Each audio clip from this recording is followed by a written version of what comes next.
পান্নার জঙ্গলে শুকনো খটখটে জঙ্গল, দুপাশে ন্যাড়া গাছের সারি সৈন্যদলের মতো পাহারা দিচ্ছে বনপথকে। পাশ দিয়ে বয়ে চলেছে কেন নদী। পান্নার সফর কাহিনী শোনালেন সুচেতনা মুখোপাধ্যায় চক্রবর্তী। পান্না টাইগার রিজার্ভের ভেতর দিয়ে ৫৫ কিলোমিটার মতো পথ অতিক্রম করে কেন নদী উত্তরের দিকে চলে গিয়েছে। মধ্যপ্রদেশের এক গভীর জঙ্গলের অদূরে বসে নদীর সান্ধ্য রেওয়াজে আমি তখন মগ্ন। কুলকুল মিষ্টি সুরে যেন গান গেয়ে চলেছে অবিরত। অফুরন্ত জলরাশির ওপর গাঢ় নীল রঙের চাঁদোয়া টেনে দিয়েছে ওই আকাশখানা।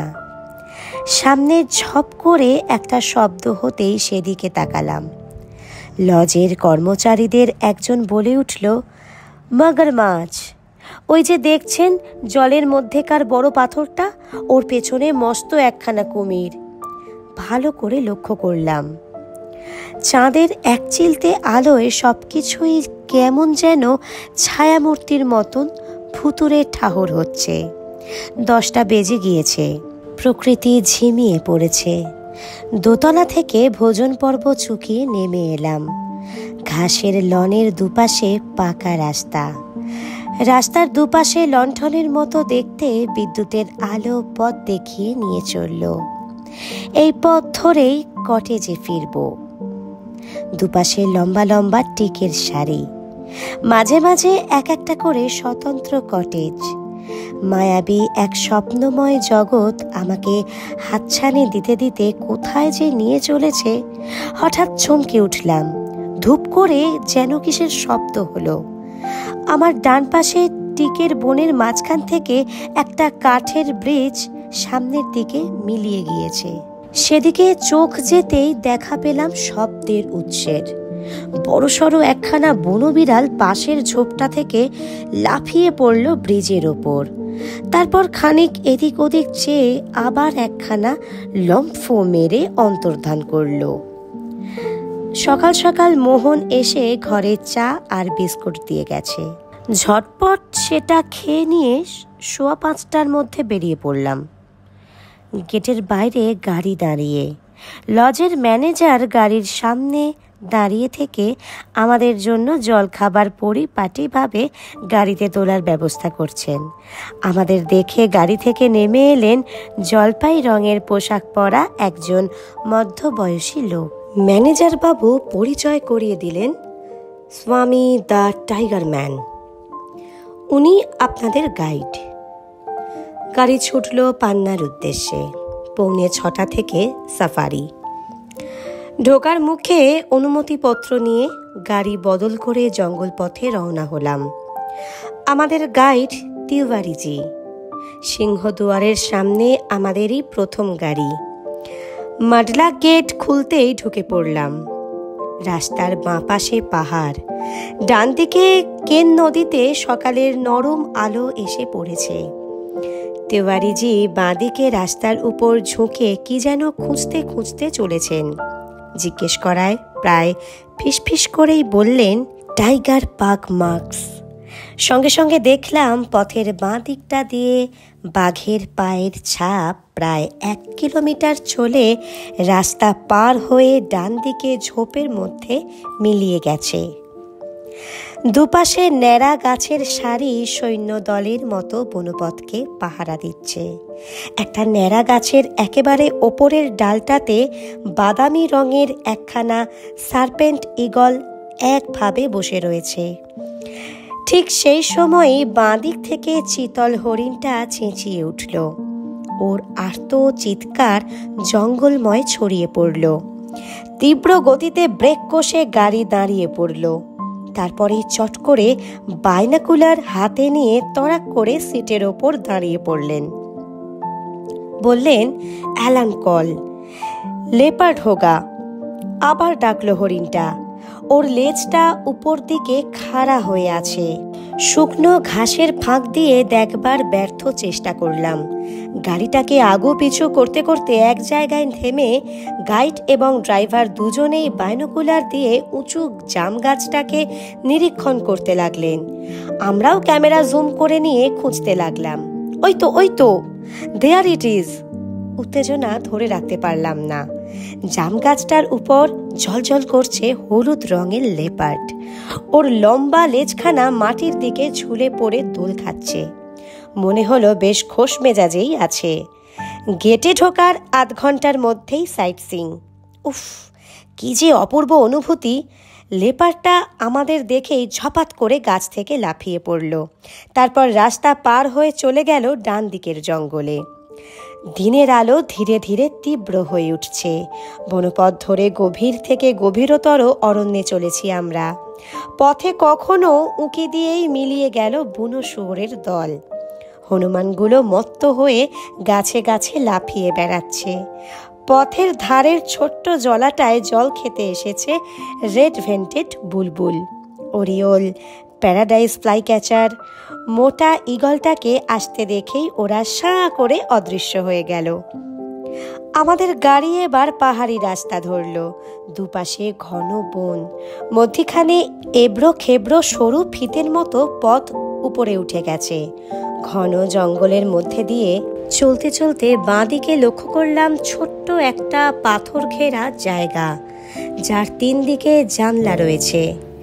গাইডের কাছে জানলাম এটাকে বলে পুরানা গড়া। ছত্তরপুরের রাজার শিকার করবার জন্য একসময় এই স্থান খুবই গুরুত্বপূর্ণ ছিল। বর্তমানে এই গভীর অরণ্যে এর গুরুত্ব কতখানি জানা নেই, তবে ঐতিহাসিক মাহাত্ম্যে এর নাম অবশ্যই উল্লেখ্য। ছবি তুলে নিলাম পটাপট। পাহাড়ের উপরে সমতল, দুপাশে হলুদ ঘাসের মধ্যে দিয়ে সরু একফালি পথ ধরে এগিয়ে চললাম। গাইড বলল এটাই হলো পান্নার প্ল্যাটো। ঘাসের মধ্যে সোনালি আলোয় কতগুলো চিংকারা হরিণ এদিক ওদিক ছুটে বেড়াচ্ছে। আমরা আগন্তুকের মতো এসে পড়ায় ওরা হতভম্বের মতো খানিক চেয়ে থেকে ছুটতে পালালো। পাহাড়ের গায়ে সাদা সাদা চিহ্ন দেখে গাইডকে কারণ জিজ্ঞেস করলাম। তিনি বললেন সেগুলো সব ভালচারের ড্রপিং। প্রচণ্ড অ্যাসিডিক হয় বলে পাথরগুলোতে এই দাগ বসে গিয়েছে। এখানে সকাল সন্ধে শকুন দেখতে পাওয়া যায়, তাই এই জায়গাটার নাম হয়ে গিয়েছে ভালচার পয়েন্ট। অনেক ঘোরাঘুরির পরও বাঘের দেখা মিলল না। নিরাশ হয়ে ফিরে চললাম। দেখতে দেখতে বেলা গড়িয়ে চলল। মাথার ওপর রোদ তখন তীব্র হয়ে উঠেছে। 11টা বাজে, তাই ফিরলাম লজে। নদীর জলে তখন ঝিকমিক করছে হীরের টুকরো।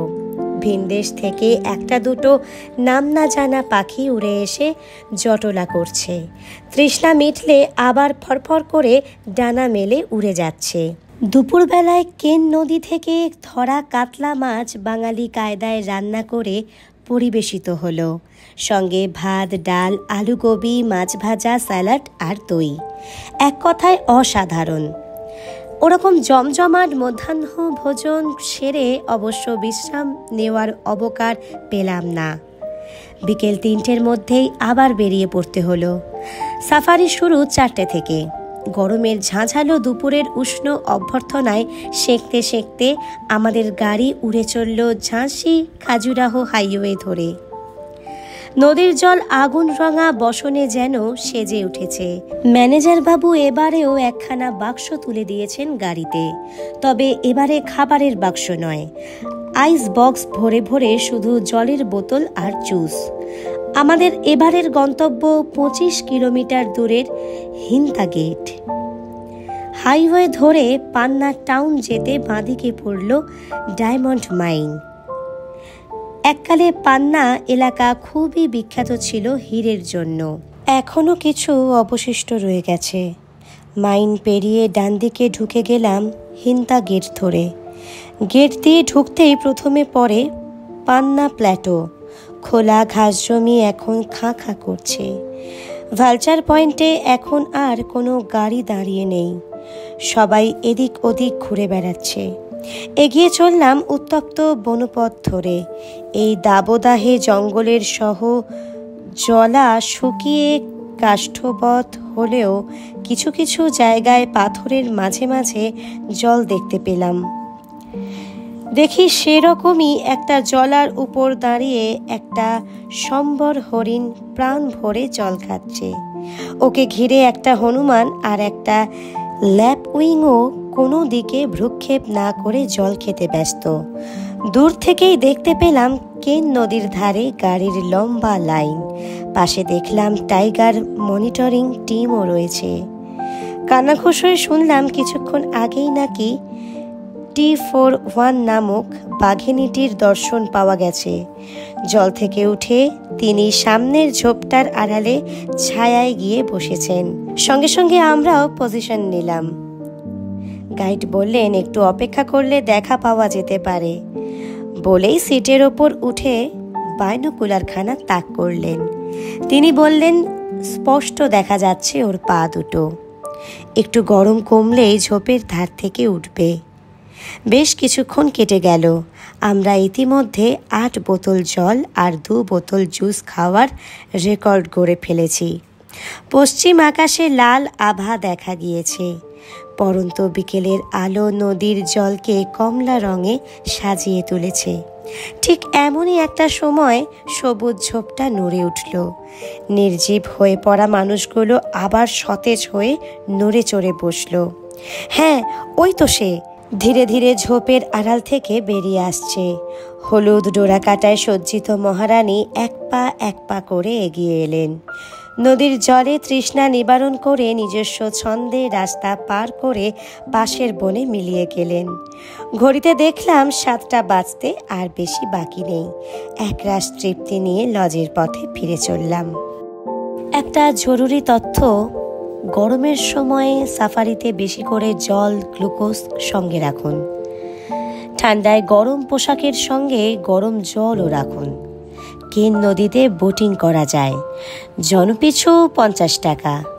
এই বোট ক্রুজেও কখনো সখনো টাইগার আর লেপার্ড দেখার সম্ভাবনা থাকে। এবার বলি কিভাবে যাবেন। মুম্বাই মেলে সাতনা পৌঁছে গাড়িতে পৌঁছে যাওয়া যায় পান্না, অথবা কাটনি থেকে 140 কিলোমিটার পথ চললে পৌঁছানো যায় পান্না টাইগার রিজার্ভ। বিমানপথে খাজুরাহো পৌঁছে আধ ঘন্টাতেই পান্না যাওয়া যায়। কোথায় থাকবেন? মাডলা এবং হিন্তা গেটের কাছে সরকারি ইকো হাট রয়েছে। রুমের ভাড়া 1500 টাকা। এছাড়াও আছে কে রাজ টাইগার রিসর্ট। ডাবল বেডরুমের ভাড়া 1450 টাকা থেকে শুরু। ক্যাম্প পান্না রিসর্ট, ডাবল বেডরুমের ভাড়া 3500 টাকা থেকে শুরু। প্রত্যেকটা হোটেলের কন্ট্যাক্ট নাম্বার স্ক্রিন এবং ডেসক্রিপশন বক্সে দেওয়া রইল। তবে হোটেলের ভাড়া পরিবর্তন সাপেক্ষ, সরাসরি যোগাযোগ করাই বাঞ্ছনীয়। Life on the road. আজকের ভিডিওটা এখানেই শেষ করলাম। পরবর্তী ভিডিওর নোটিফিকেশন পেতে আমার চ্যানেল ট্যুরিজম ডায়েরি অবশ্যই সাবস্ক্রাইব করে বেল আইকনটি প্রেস করে রাখুন। আর ভিডিওটি ভালো লেগে থাকলে একটা লাইক দিয়ে শেয়ার করতে ভুলবেন না। ততক্ষণের জন্য টাটা।